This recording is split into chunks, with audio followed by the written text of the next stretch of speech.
کچھ مسلمانوں کا ایمان اتنا کمزور ہے جو یہ کہتے نظر آتے وَأَنْتُمُ الْأَعْلَوْنَ، تم ہی سربلند ہو۔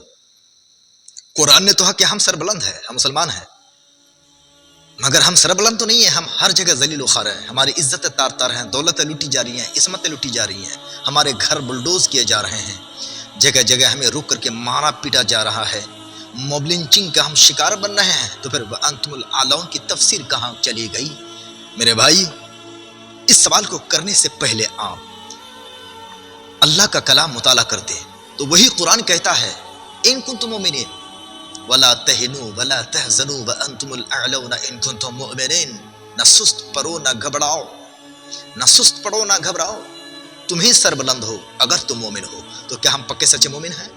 ہم کو اپنے ایمان کی جانچ کرنی چاہیے کہ رب تبارک و تعالیٰ کو جو ہمارا ایمان مطلوب ہے، رسول پاک علیہ السلام نے جس ایمان کی دعوت دی ہے، کیا وہ ایمان ہے ہمارے پاس؟ کیا اس ایمان پر ہمارا اطمینان ہے، ہم مطمئن ہیں؟ یہ بھی ہمیں جانچ کرنا چاہیے۔ قرآن نے کہا وَلَنَبْلُوَنَّكُمْ بِشَيْءٍ مِّنَ الْخَوْفِ وَالْجُوعِ وَنَقْصٍ مِّنَ الْأَمْوَالِ وَالْأَنفُسِ وَالثَّمَرَاتِ، کیا اس صفت کی، کیا ان صفات سے متصف ہمارا ایمان پایا جاتا ہے؟ تھوڑی تکلیف کیا آ گئی ہم تو شکوہ اور شکایت کے پل باندھ دینے کی کوشش کرتے ہیں۔ سامعین ناظرین محبین، کیا اس سے پہلے مسلمانوں پر آلائشیں نہیں آئیں، تکالیف کا سامنا نہیں ہوا؟ کیا درد و الم سے ان کو دوچار نہیں ہونا پڑا؟ اپنے غیر تو غیر، اپنوں سے اپنوں کی کشتیاں ڈبوئی گئی۔ کربلا کی زمین یاد ہے نا، صحابہ کرام کی زندگیاں یاد ہیں کربلا میں، دونوں طرف تو مدین اسلام تھے نا، ایک طرف پکے سچے مسلمان تھے، ایک طرف صرف نام کے مسلمان تھے، تو کیا ان کا ایمان کمزور تھا کہ ان کو مار کھانی پڑی، شہادتیں دینی پڑی، بال بچوں کی قربانیاں پیش کرنی پڑی، عزتیں ان کی لوٹ گئی، مال و متاع لوٹ لیے گئے؟ وہاں تو ایمان میں کمزوری کا شائبہ تک نہیں ہے، اس کے باوجود ان کے ساتھ اپنوں نے ہی، جنہوں نے اسلام و ایمان کا دعویٰ کیا تھا، انہوں نے ہی دھاوا بول دیا تھا اور ان کو اس قدر مارا۔ تاریخ شاہد ہے کہ زمین کربلا سادات کرام کے خون سے رنگین ہو گئی۔ خیر، میں تفصیل میں نہیں جانا چاہتا۔ قرآن مقدس نے کہا نا یا ایھا الذین آمنوا اصبروا وصابروا ورابطوا، قرآن نے کہا نا کہ صبر کرو، صبر کرو اور اپنے دین پر مضبوطی سے قائم رہو اور ایک دوسرے کے ساتھ رابطہ بنائے رکھو تاکہ تم کامیابی کو پہنچو۔ تو کیا ہماری صفت ایمان ٹھیک ہے؟ اگرچہ مان لیتے ہیں کہ ہم مومن ہیں، ہم ایمان کا دعویٰ کرتے ہیں، مسلمان ہیں، ہمارا ایمان مضبوط ہے، یا ایھا الذین آمنوا، اور اگر ایماندار ہے تو کیا ہم میں صبر ہے؟ اسبرو، اور اگر ہم نے صبر کر لیا تو صبر کے بعد جو ثابت قدمی کا حکم ہے، تو کیا ہم ایمان پر ثابت قدم ہے؟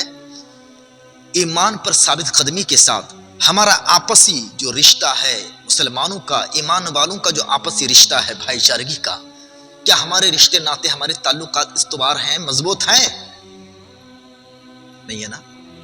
اگر ہمیں کوئی مار رہا ہے تو وہ مسلمان دیکھ رہا ہے، اس مسلمان کے گھر کو کوئی توڑ رہا ہے تو ہم دور سے ہی ٹکٹکی باندھے دیکھ رہے ہیں، ہمیں یہ جرأت نہیں ہوتی۔ قرآن نے کہا نا وَاعْتَصِمُوا بِحَبْلِ اللَّهِ جَمِيعًا وَلَا تَفَرَّقُوا، اللہ کی رسی کو مضبوطی سے پکڑ لو۔ رسی کو مضبوطی سے پکڑنے کا حکم ہے، صیغہ جمع کے ساتھ حکم ہوا ہے، وَاعْتَصِمُوا، اعتصام کرو، مضبوطی سے اللہ کی رسی کو پکڑو۔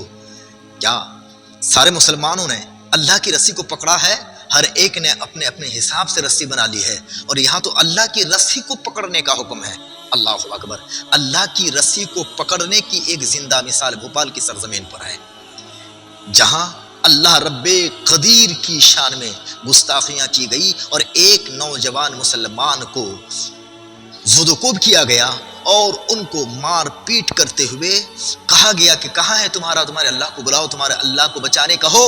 تو اللہ کی شان میں گستاخی کی، اللہ کے بارے میں برا بھلا کہا، تو بھوپال کے مسلمانوں نے مثال قائم کر دی اور اتحاد کا ایک نمونہ پیش کر دیا، اور اسبرو وصابروا ورابطوا، ان صفات کا بہترین اگر آپ کو جیتا جاگتا نمونہ دیکھنا ہے تو بھوپال کے سرزمین کو دیکھ لیجئے کہ انہوں نے ایک زندہ مثال پیش کر دی ہے، یہی ہے اسبرو وصابروا ورابطوا، اسی کا نام ہے اعتصام باللہ۔ اللہ کی رسی کو مضبوطی سے پکڑ لو میرے دوست۔ جس دن مسلمانوں نے اپنے اتحاد کی قوت کو سمجھ لیا، جس دن مسلمانوں نے اجتماعی قوت کو سمجھ لیا اور پھر اجتماعی قوت کو سمجھنے کے بعد متحد ہو گئے۔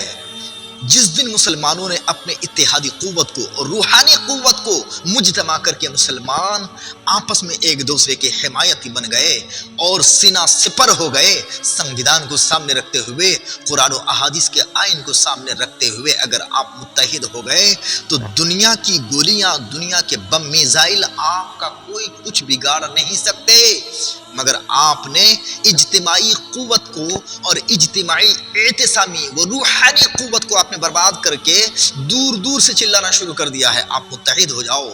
آپ یہ جو سو رہے ہیں، خواب غفلت کی نیند لے رہے ہیں، خواب غفلت سے اٹھ کر کے بہت دور کی سوچنی پڑے گی، بہت دور کی سوچنی پڑے گی۔ آپ کو سوچنا پڑے گا کہ ہمارا ایمان برباد نہ ہو۔ جس دن آپ نے اپنے ایمان کی حفاظت کی ٹھان لی، جس دن آپ نے رب کی دی ہوئی دولت لا زوال، ایمان اور توحید اور محبت رسول اور تعلق بالقرآن، تعلق بالاحادیث، ان دولتوں کو سنبھالنے اور اس کی محافظت کی آپ نے جس دن ٹھان لی اور آپ متحد ہو کر کے کھڑے ہوئے، تو یاد رکھنا بڑا سے بڑا نمرود، بڑا سے بڑا قارون بھی آپ کے سامنے گھٹنے ٹیکتے ہوئے نظر آئیں گے، مگر آپ کو اللہ عز و جل کی دی ہوئی ایمان کی دولت کی حفاظت کرنی پڑے گی۔ وَلَا تَهِنُوا وَلَا تَحْزَنُوا وَأَنْتُمُ الْأَعْلَوْنَ إِن كُنتُم مُؤْمِنِينَ۔ اگر اس آیت کی عملی تفسیر بننی ہے آپ کو تو اس پر آپ کو ثابت قدم رہنا پڑے گا۔ جب تک آپ ثابت قدمی کا مظاہرہ نہیں کریں گے تو رب تبارک و تعالیٰ کی طرف سے مدد و حمایت آپ پر نہیں نازل ہوگی۔ آپ کہتے ہیں ہمیں مارا پیٹا کاٹا جا رہا ہے، آپ بس یہی کہہ رہے ہیں کہ ہم پر ظلم و ستم ڈھائے جا رہے ہیں، کیا تم نے اپنے آپ پر کم ظلم و ستم ڈھایا ہے؟ اللہ اکبر۔ آج دیکھو پوری دنیا کے اندر آپ دیکھیں جہاں بھی عیسائی آباد ہے، خصوصیت کے ساتھ یہودی، مٹھی بھر یہودی، کیا بھارت کی سرزمین پر یہودی نہیں ہے؟ مگر مسلمانوں کے مقابلے میں آٹے میں نمک کے برابر بھی نہیں ہے۔ مگر آپ نے کبھی بھی اقلیت ہونے کے باوجود، بہت ہی مختصر ہونے کے باوجود، آج تک آپ نے کسی یہودی کو جے شری رام بولنے پر مجبور کرتے ہوئے دیکھا ہے؟ کیا ان کے گھروں کو بلڈوز کرتے ہوئے پایا ہے؟ نہیں۔ کیونکہ یہودی قوم متحد ہے، وہ اپنے اعتبار سے اس قدر مستحکم و متحد ہے کہ یہ جانتے ہیں، یہ گیدڑ بھبکی لوگ جانتے ہیں کہ یہودی وہ مضبوط نسل ہے کہ اگرچہ یہاں پہ وہ 1 ارب سے بھی زیادہ تعداد میں ہیں اور یہودی 5 سے 7 ہزار کے اندر سمٹے ہوئے ہیں بھارت کے سرزمین پر، مگر ان کے یعنی یہودیوں کے ایک بچے کا ایک بال یہ بگاڑ نہیں سکتے۔ کیوں؟ ان کو پتا ہے کہ اگر ہم نے یہودیوں کے کسی ایک بچے کا ایک بال بھی اکھاڑا تو وہ ہمارے پورے بھارت کو اکھاڑ کے پھینک دے گا۔ یہ اتحاد کا خوف، یہ اتحاد کا نتیجہ ہے۔ اے کاش یہودیوں کے اس اتحاد سے ہم سبق حاصل کر لیتے، عیسائیوں کے اتحاد سے سبق حاصل کر لیتے، سکھ برادروں کے اتحاد سے ہم سبق حاصل کر لیتے کہ ان کے اتحاد نے ان کی اقلیت کا کچھ نہیں بگاڑنے دیا۔ وہ اقلیت میں ہونے کے باوجود ان کے اتحادی قوت اس قدر مضبوط اور مستحکم ہے کہ وہ اقلیت میں بھی قوت کے اعتبار سے اکثریت پر غالب ہے۔ اے مسلمان، کب تم کو سمجھ میں آئے گا؟ تم کو اپنی اجتماعی قوت کب سمجھ میں آئے گی؟ یہ انفرادی جال میں کب تک تم پھنسے رہو گے؟ اللہ ہمیں نجات عطا فرمائے انفرادی قوت اور انفرادی غروری قوت سے۔